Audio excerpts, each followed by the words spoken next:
Ish kryeprokurori Aleksandër Lumezi ka kërkuar Këshillit Prokurorial të mos e votojë në pozitën e ushtruesit të detyrës së zëvendës kryeprokurorit.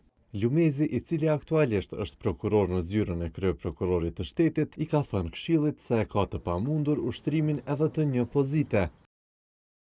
Pas një shqyrtimi të kujdesshëm të përgjegjësive dhe angazhimeve që kjo pozitë kërkon, kam arritur në përfundim se në këtë moment nuk do të jam në gjendje të pranoj këtë detyrë për shkak të angazhimeve të mia profesionale si prokuror në zyrën e kryeprokurorit të shtetit dhe në Komisionin për vlerësimin e performancës së prokurorëve të gjitha niveleve. Për këtë arsye, me keqardhje kam vendosur të refuzoj këtë propozim.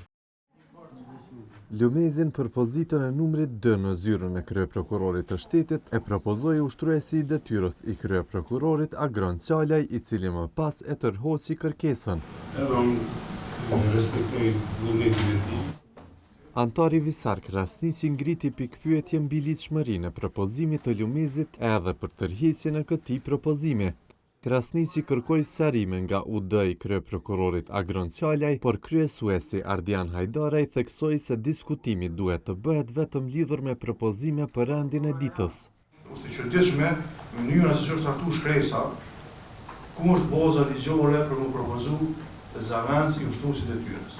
Domethënë asnjë dispozit ligjore nuk përcakton se cila është baza ligjore për caktuar ushtruesit të detyrës. Ne në 17 i ligjit për Këshillin Prokurorial, thëtë Këshilli emëron zëvendës kryeprokurorin e shtetit pas konsultimit me kryeprokurorin e shtetit për një mandat 4 vjeçor. Dhe publiku e meriton sqarim, pasi të premte ne kemi pozën e lidhjes dhe ju kështu me një email të zotit Lumezi më të hiqë çështje sikur nuk ka ndodhur asgjë. Lumezi, i njohur si Leka, ka qenë kryeprokuror nga viti 2015 deri në vitin 2022. Ai u përfol disa herë gjatë kësaj periudhe për anim politik. Emri i tij u përmend në përgjimet e skandalit Pronto. Atë kohë Adem Grabovci e pati konfirmuar se diskutimet kanë qenë për ta bërë pjesë të partisë, pa e përjashtuar mundësinë që ai të kandidohej për kryetar të Prishtinës në emër të PDK-s.